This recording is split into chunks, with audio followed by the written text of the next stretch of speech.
Olá, bem-vindos. Neste vídeo eu gostaria de tratar de uma questão de grande atualidade, de grande relevância política e social. Trata-se de saber como e por que o capitalismo exerce um controle sobre nossas mentes, nosso pensamento, nossa consciência, nossas ideias, nossas crenças e nossos valores. Ou seja, por que o capitalismo necessita controlar ou dominar nossas mentes? Eis a questão que eu quero aqui abordar ou tratar. Mas se quisermos melhor compreender essa questão e responder à mesma questão, precisamos necessariamente recorrer a Marx. Porque Marx foi aquele pensador, aquele filósofo que mais do que ninguém soube desentranhar, desvendar a lógica, os mecanismos de funcionamento e de reprodução do sistema econômico capitalista. Foi Marx o mais duro, contundente e crítico do capitalismo, quem nos legou uma teoria que continua a nos inspirar para melhor compreendermos aqui o funcionamento da estrutura da sociedade capitalista. Mas para Marx, assim como também para seu parceiro intelectual Engels, a sociedade capitalista é uma sociedade assentada, ancorada, fundada sobre a propriedade privada dos meios de produção, que são as terras, as fábricas, as indústrias, com suas máquinas, equipamentos, suas tecnologias, seu conhecimento técnico-científico e também com capital financeiro. Este fato social, entretanto, diz Marx, ou seja, a propriedade privada dos meios de produção instaura ou gera como consequência uma divisão, uma cisão no interior da sociedade capitalista, dividindo, portanto, a sociedade capitalista em duas grandes classes. Por um lado, a classe daqueles que detêm, que são os proprietários dos meios de produção, proprietários privados dos meios de produção. E por outro lado, nós temos aqueles que são proprietários tão somente da força de trabalho, da mão de obra. São os trabalhadores, ou seja, a classe trabalhadora, a classe operária. Mas esta relação entre capital e trabalho, entre capitalistas por um lado e trabalhadores por outro, gera, sem dúvida,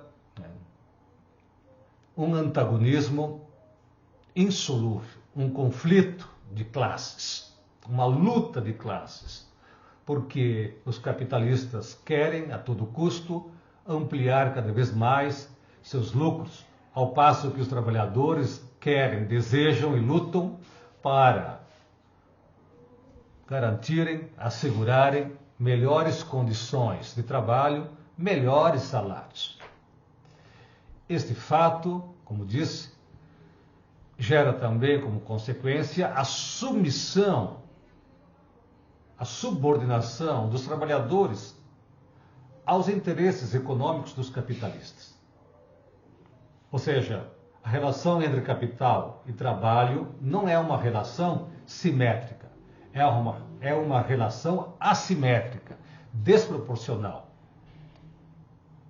que coloca os trabalhadores numa situação, portanto, desvantajosa em relação aos capitalistas, porque precisam a todo custo venderem suas forças de trabalho para melhor conseguirem as suas condições, ou para conseguirem as condições de subsistência ou de sobrevivência. Então, se os trabalhadores quiserem sobreviver, precisarão oferecer ou vender a sua força de trabalho no mercado de trabalho ao preço do mercado. Lembrando que o mercado opera segundo a lógica da oferta e da demanda. Para Marx, E para seu parceiro intelectual, Engels, a sociedade capitalista, porque está fundada sobre a propriedade privada dos meios de produção, como disse, instaura essa cisão, essa divisão no interior da sociedade. Mas, ao mesmo tempo, transforma tudo em mercadoria, ou seja, a economia capitalista é uma economia de mercado. Então, tudo que é produzido é transformado em mercadoria. E em sendo mercadoria, todo produto tem um preço. E no mercado dos bens de consumo, assim como também no mercado de trabalho, tudo tem um preço. No mercado dos bens de consumo, só consegue acessar esses bens quem tem uma quantia de dinheiro suficiente, de modo que quem não tem fica do lado de fora do mercado de trabalho, porque o dinheiro é esse equivalente universal que permite acessar e adquirir bens que se encontram depositados neste ente econômico, essa entidade econômica, nesse espaço de transação comercial denominado de mercado de bens de consumo. Transformar tudo em mercadoria, inclusive a força de trabalho, então o trabalhador é visto pelos capitalistas não necessariamente como um ser humano, como uma pessoa que tem uma dignidade, que tem necessidades, que tem liberdade, etc. Mas como ou unicamente como força de trabalho ou como mão de obra, como instrumento de trabalho, porque para o capitalista interessa apenas saber se o trabalhador é capaz de produzir, dado que o trabalho na sociedade capitalista não está orientado para atender necessidades sociais, mas para atender às necessidades privadas, isto é, as necessidades dos capitalistas, que é a ampliação do lucro. E, ao mesmo tempo, o trabalho não está orientado para o trabalhador, mas para o capitalista. Então, na sociedade capitalista, o trabalho não é fonte de realização ou de expansão, de satisfação, de expansão da inteligência humana. Ao contrário, o trabalho muitas vezes é visto como um fardo, um peso, quando não como um castigo, fonte de insatisfação, de esgotamento físico e mental. O trabalho, na maior parte das vezes, é visto como uma atividade desumanizadora que embrutece o trabalhador, que provoca um estreitamento, um encurtamento cognitivo, dado que no capitalismo o trabalho está dividido tecnicamente em múltiplas funções, de modo que ao trabalhador é exigida apenas a competência ou conhecimento de uma pequena parcela de todo o conhecimento disponível, o que torna o trabalhador cego ou incapaz de compreender o próprio processo produtivo. Segundo Marx e seu parceiro intelectual, Engels, a sociedade capitalista está estruturada em dois níveis fundamentais. O primeiro nível é denominado de infraestrutura ou de base econômica, também conhecida como a esfera da produção material da nossa existência. Nessa esfera se produzem todos os bens necessários para a nossa existência, subsistência. Mas nessa esfera encontram-se as forças produtivas em conflito com as relações de produção. Nessa esfera se verifica a desigualdade econômica entre os diferentes indivíduos que compõem as diferentes classes sociais. Nessa esfera, diz Marx, ocorre um fenômeno social de estranhamento, conhecido como alienação do trabalho ou do trabalhador, que se revela em 4 aspectos diferentes. O primeiro diz respeito ao fato de que na sociedade capitalista o trabalhador encontra-se alienado ou separado, apartado dos meios de produção. A alienação é uma palavra que tem sua origem no latim, alius ou alienus, que significa ou outro. Então, o fenômeno da alienação do trabalhador é, de fato, o fenômeno da transferência ou da separação de algo, de alguém, para outra pessoa. Um segundo nível de alienação, conectado com o primeiro, diz respeito ao fato de que, nesse nível, o trabalhador está separado do produto do próprio trabalho. Sendo o primeiro nível, o trabalhador está separado dos meios de produção e por isso ele não tem o controle, o poder de controle sobre o que ele produz, nem como produz, nem quanto produz, nem para que e nem para quem produz, e muito menos sobre o preço, o valor econômico daquilo que produz. No segundo nível, ou melhor dizendo, no segundo aspecto, no segundo elemento da alienação, o trabalhador não tem acesso àquilo que ele mesmo produz. De modo que as mercadorias, isto é, o produto do trabalho, do trabalhador convertido em mercadoria, se revela estranho ao próprio trabalhador.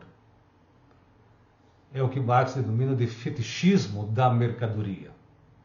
É como se a relação não fosse entre seres humanos, fosse entre coisas.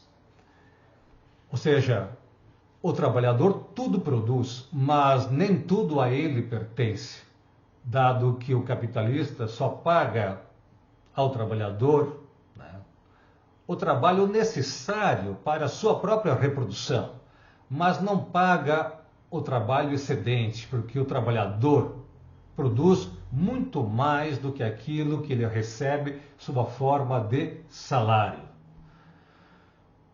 Não é ele, o trabalhador, que mora nas grandes mansões, mas é ele que constrói essas mansões. Não é o trabalhador que viaja em primeira classe, mas é ele que fabrica os aviões de passageiros e também os aviões de carga. Não é ele o trabalhador que viaja nos cruzeiros marítimos, nesses grandes navios, mas é ele que produz, melhor, que fabrica, que constrói esses grandes veículos de transporte. Não é ele que tem acesso aos melhores alimentos, quer dizer, não é o trabalhador que tem acesso aos melhores alimentos, às melhores roupas, às joias.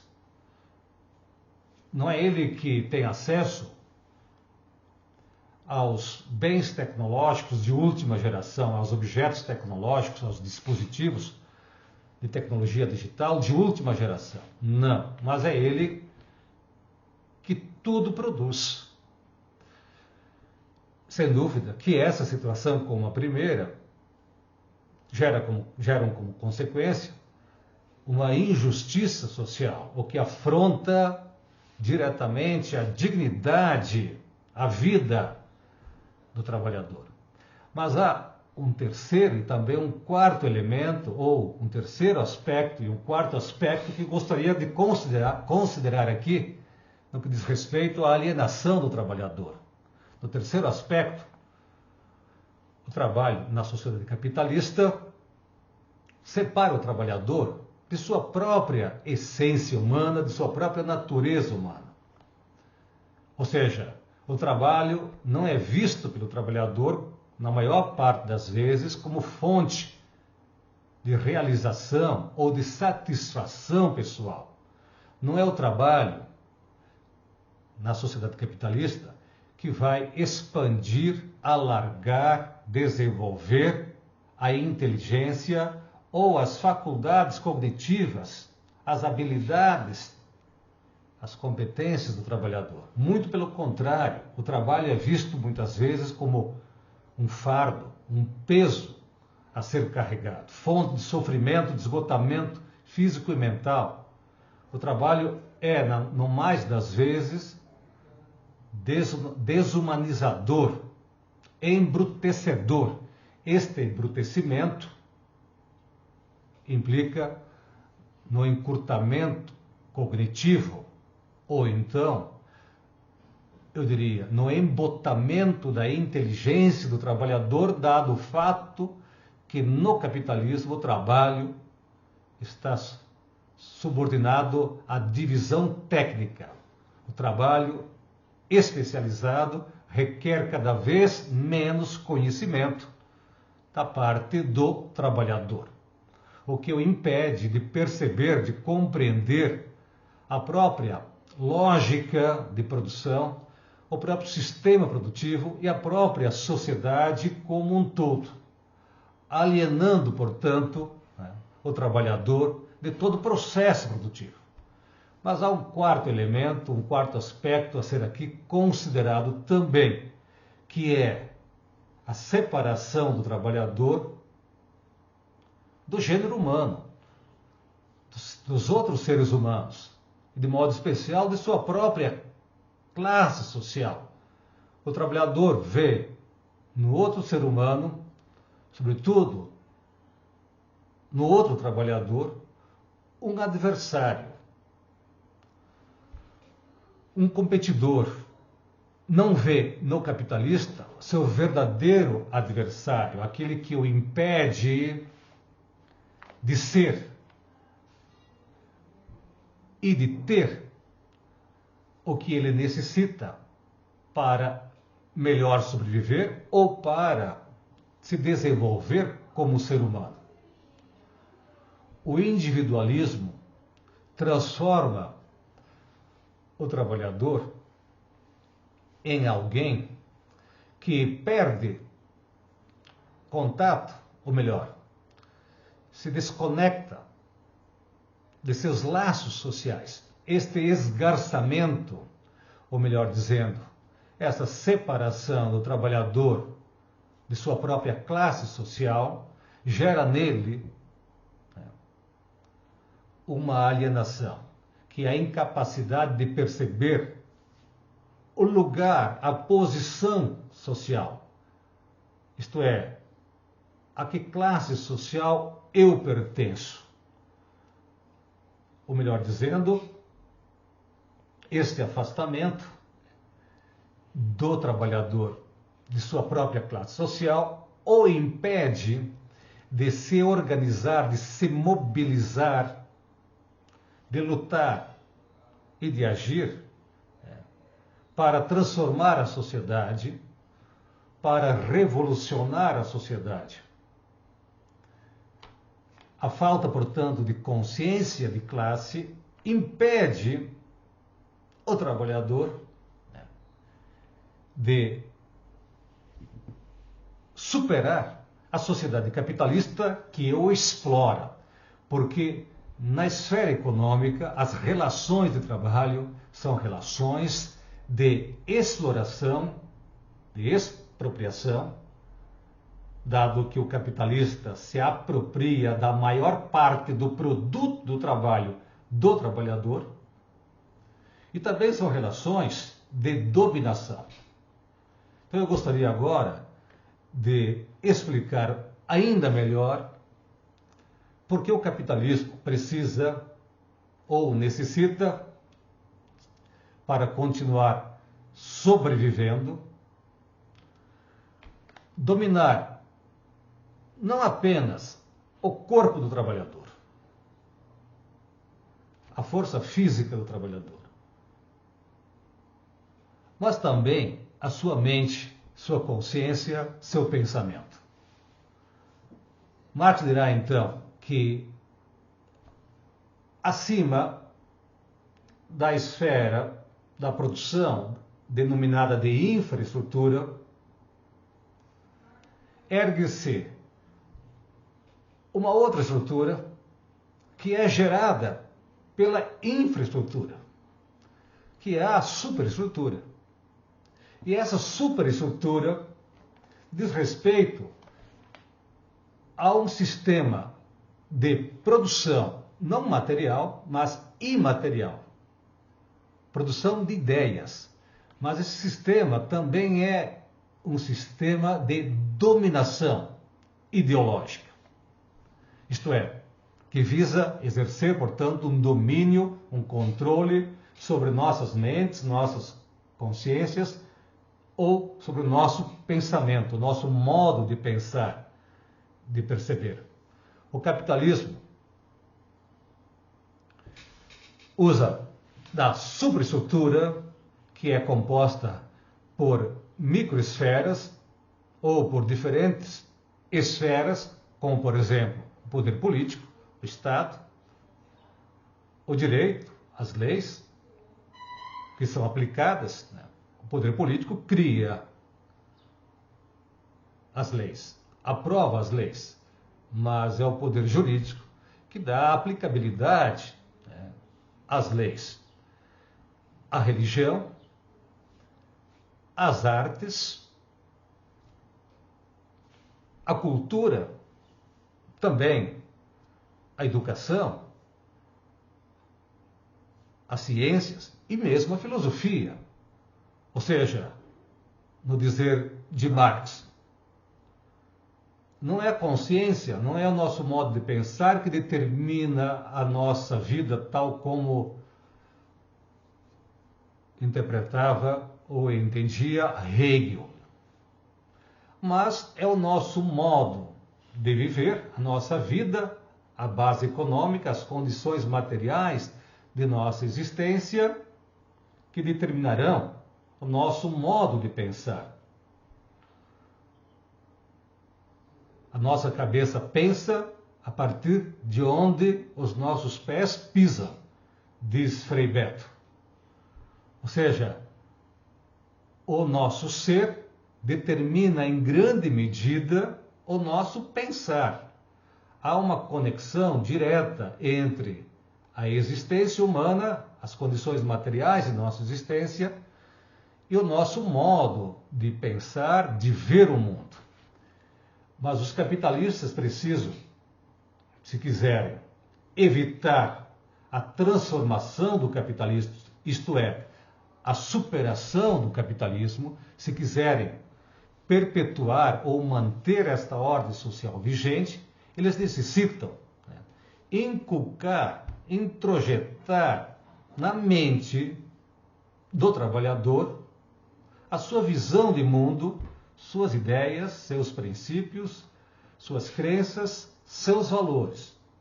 Isso se faz de diferentes formas, como disse há pouco, tanto na esfera política, jurídica, religiosa, educacional, artística, cultural, científica e também filosófica. Ou seja, as ideias que circulam na sociedade, né, sobretudo por meio dos grandes meios de comunicação social, a grande mídia, jornais, revistas, televisão, rádio, cinema, internet, redes sociais, plataformas digitais, como nós temos hoje, disseminam, ou melhor, propagandeiam, fazem propagar ideias das classes dominantes. As ideias dominantes são sempre ideias das classes dominantes. Mas essas ideias visam, né, 4 objetivos, no meu entender. Ou seja, precisamos explicar como funciona, como opera a ideologia, como operam os mecanismos ideológicos, né, que dominam o nosso pensamento, que dominam as nossas mentes.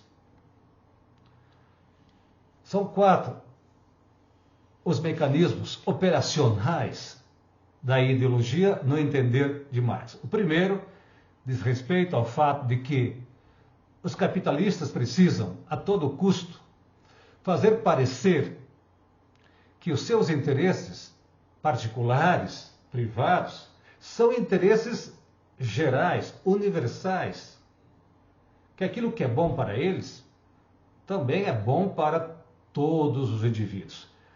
Por exemplo, a reforma trabalhista, assim como também a reforma da Previdência, que ocorreram no Brasil recentemente, foram objeto de intensa publicidade, como se fossem boas essas reformas para toda a sociedade, quando na verdade interessava, sobretudo, aos empresários a reforma trabalhista e aos banqueiros, que são os credores, né, da nossa dívida pública, a reforma da Previdência. Foram exigências, imposições, portanto, de frações da sociedade capitalista. Então, a universalização do interesse particular é a primeira forma, o primeiro mecanismo de operação da ideologia, nos fazendo crer que aquilo que é bom para uma classe é necessariamente bom para todos os demais indivíduos e todas as classes sociais. A segunda forma de operar da ideologia, o segundo mecanismo, é a naturalização da desigualdade econômica entre os indivíduos, como se fosse fruto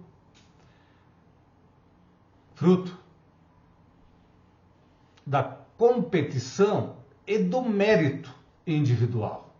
Ou seja, se há desigualdade econômica na sociedade, essa diz respeito ao fato de que alguns se esforçam mais, trabalham mais que outros. Por isso, essas frases que são, de fato, ideológicas, como, por exemplo, o trabalho dignifica o homem, quem trabalha vence, só pelo trabalho nós devemos merecer o nosso sustento, e outras mais, que têm, sem dúvida, um fundo, uma intencionalidade ideológica. Um terceiro aspecto que eu gostaria de trazer, um terceiro, eu diria, mecanismo ideológico, diz respeito ao fato de que a ideologia existe na sociedade capitalista para esconder, para camuflar, mascarar, ocultar, encobrir a desigualdade econômica, a perversidade, a miséria, o desemprego, as causas da miséria, as reais causas da desigualdade econômica, as reais causas, as verdadeiras causas da pobreza, da criminalidade, da violência que existe na sociedade. Ou, dito de outra forma, as verdadeiras causas de todos os males sociais. A ideologia visa encobrir o fato de que a sociedade capitalista se sustenta sobre a propriedade privada dos meios de produção. Ou seja, a propriedade privada dos meios de produção gera como consequência a exploração dos trabalhadores. A concentração da riqueza em poucas mãos, a apropriação, expropriação da riqueza pelos capitalistas, o que implica dizer que há um abismo social entre, de um lado, os pobres e de outro, uma ínfima, pequeníssima parcela de ricos. A ideologia é como se fosse uma espécie de cobertor que visa impedir ou impede a percepção, desculpe-me, da classe trabalhadora acerca do fato de que ela é explorada, expropriada e dominada.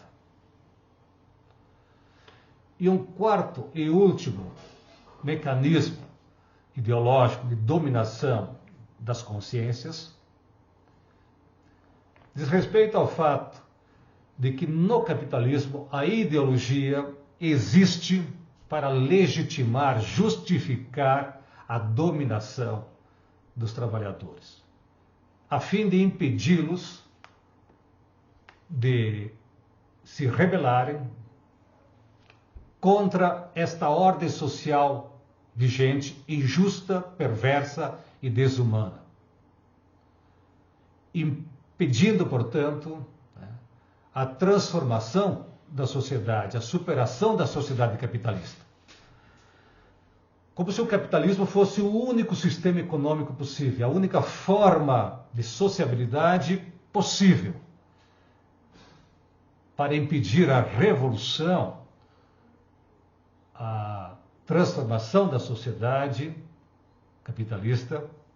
O capitalismo, então, recorre à ideologia, à dominação das nossas mentes. Por isso que o sistema capitalista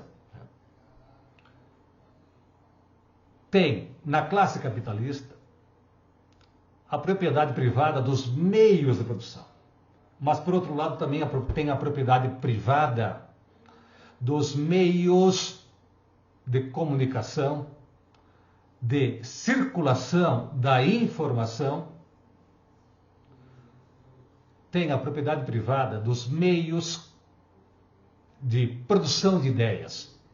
E hoje, por exemplo, quer dizer, atualmente, isso fica ainda mais evidente quando nós percebemos que algumas poucas empresas de tecnologia norte-americanas, lá da Califórnia, do Vale do Silício, possuem o monopólio, das plataformas digitais, por onde circulam, ideias, dados e informações, disseminando uma ideologia, que é a ideologia, sem dúvida, da classe dominante.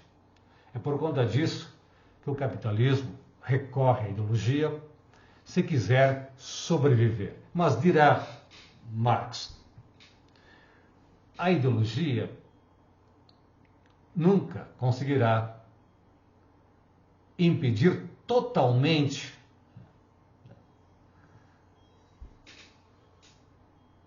a possibilidade de transformação da sociedade. Pelo contrário, dirá Marx, do interior do capitalismo surgirá um sujeito revolucionário, uma classe revolucionária, denominada de classe trabalhadora. Essa classe forjará a partir da praxis, ou seja, da luta política e ideológica ou contra-ideológica, uma nova perspectiva de sociedade, uma nova forma de organização social da produção, onde o lucro não é ou não será o objetivo fundamental, mas as necessidades humanas. Então, do interior do capitalismo pode surgir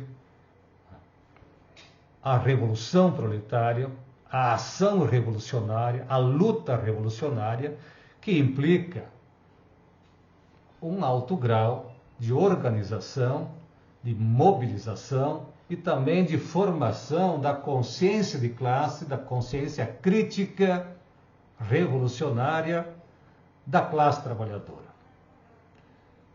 Contudo, talvez devêssemos dizer que este horizonte ainda se encontra um tanto quanto distante. Mas para Marx e para Engels, esta é uma questão inevitável. Ou seja, um dia o capitalismo deixará de existir e será superado por uma outra forma de sociedade ou de sociabilidade humana. Por isso, se você se interessa por questões filosóficas, temas que têm um caráter filosófico e atual, me siga por aqui. Mas não deixe de se inscrever, se ainda não se inscreveu. Não deixe também de compartilhar esse vídeo, de registrar aqui sua questão, seu questionamento, seu comentário. E também não deixe de curtir este canal, para que a gente possa cada vez mais crescer e atender à necessidade de formação política, filosófica da classe trabalhadora. Então, até o próximo vídeo.